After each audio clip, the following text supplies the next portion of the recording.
Beatriz Paredes Rangel es una mujer excepcional, un claro ejemplo de esa renovada clase política que en los años 70 despuntó a una nueva generación de políticos forjados en la cultura del esfuerzo. La militante priista fue 3 veces diputada, senadora, gobernadora de Tlaxcala, embajadora en Cuba y en Brasil, y presidenta del PRI cuando el tricolor resurgió de sus cenizas tras su gran derrota del 2006. Solo le faltó la presidencia. México sería otro. Por eso cuando Beatriz Paredes habla, se le escucha, porque sus talentos la instalan en la visión de Estado, en la opinión inteligente que ilustra, alejada de la estridencia que busca descalificar al oponente. Es una conciliadora natural, sin despojarse nunca de su escafandra política de guerrera. Pues la senadora Paredes habló fuerte y claro en la sesión del miércoles en la Cámara Alta y su discurso sobre la decisión de la Suprema Corte y la consulta popular caló hondo.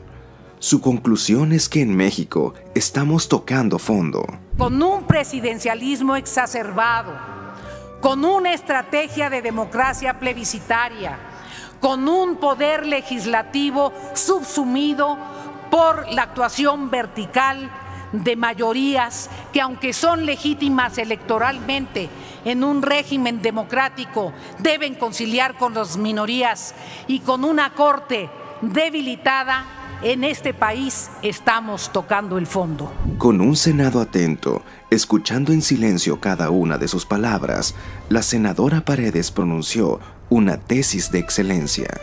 Hay días sombríos, días en los que el sol se confunde, que los astros se molestan con la especie humana y un manto de bruma empaña la convivencia. Se oscurecen las sociedades.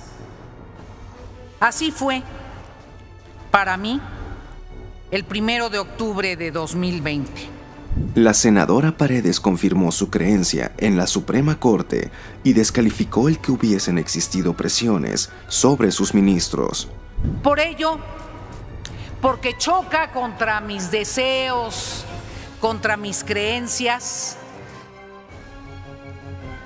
no hago caso de menciones y estribillos que llevan a suponer que hubo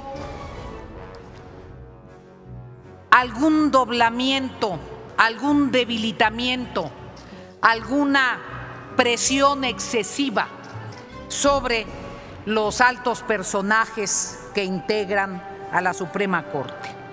Sin embargo, y apoyada en las opiniones del jurista Diego Valadez, la senadora Paredes reiteró las serias fallas en la decisión final de la Corte. El Ministerio Público está obligado a investigar todo hecho delictivo del que tenga conocimiento. Mientras haya Estado de Derecho, subrayo, mientras haya Estado de Derecho, la investigación y la persecución del delito serán un deber, no una facultad de ejercicio potestativo y selectivo. Omitir la obligación ministerial es delito contra la Administración de Justicia. La senadora Paredes fue más a fondo al advertir que el texto adoptado por la Corte es inconstitucional. La mayoría de la Corte adoptó un texto que viola lo dispuesto por el artículo 35 constitucional y en este caso no hay remedio posible, no, al menos en el ámbito nacional. El precepto de la Constitución es categórico. No podrán ser objeto de consulta popular la restricción de los derechos humanos reconocidos por esta Constitución y en los tratados internacionales de los que el Estado mexicano sea parte, ni las garantías para su protección. Es inconstitucional sujetar a un plebiscito el ejercicio del derecho a la información, el deber del Estado acerca de la indagación del delito y el resarcimiento a las víctimas del delito. Cuando se nos pregunte a los ciudadanos si estamos o no de acuerdo en que se lleven a cabo acciones para el esclarecimiento de decisiones políticas y en que se garanticen la justicia y los derechos de las posibles víctimas, se incidirá en la preservación o en la restricción de derechos humanos, contraviniendo lo preceptuado por la norma suprema. Y para no dejar dudas ante sus colegas senadores, la senadora Paredes lamentó el fallo de la Corte. La Corte, lamento decirlo, se equivocó. Es probable que el error se debiera a la intención de hacer viable un ejercicio de democracia directa. No creo que haya sido una decisión deliberada infringir la Constitución. Cuestionante, la senadora Paredes lanzó el reto de evaluar si en una sociedad bronca como la mexicana, de verdad vale la pena impulsar el camino de una democracia plebiscitaria de consulta popular. Estamos en el camino de impulsar una democracia plebiscitaria. Discúlpenme, ¿sabemos de lo que estamos hablando? La democracia plebiscitaria en un país de 130 millones de habitantes.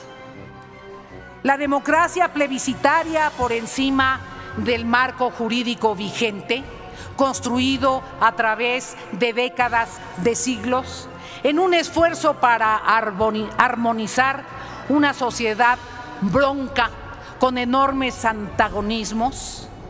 La democracia plebiscitaria, cuando la sociedad mexicana votó en el marco de un régimen de democracia participativa y sujeto a la democracia representativa de 3 poderes con autonomía e identidad propia.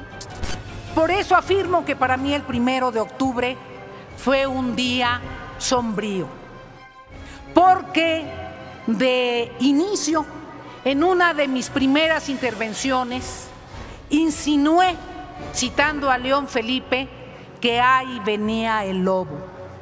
Hoy quiero decirles, citando a otro gran poeta español, Miguel Zelaya, que cuando ya nada te espera personalmente exaltante, cuando vivimos a golpes, porque no sabemos si nos dejan o no nos dejan pronunciar nuestra verdad, empezamos a tocar el fondo. Por eso decimos que es necesario escuchar a Beatriz Paredes, porque con razonamientos, sin insultos, pone el dedo en la llaga. Estamos tocando fondo.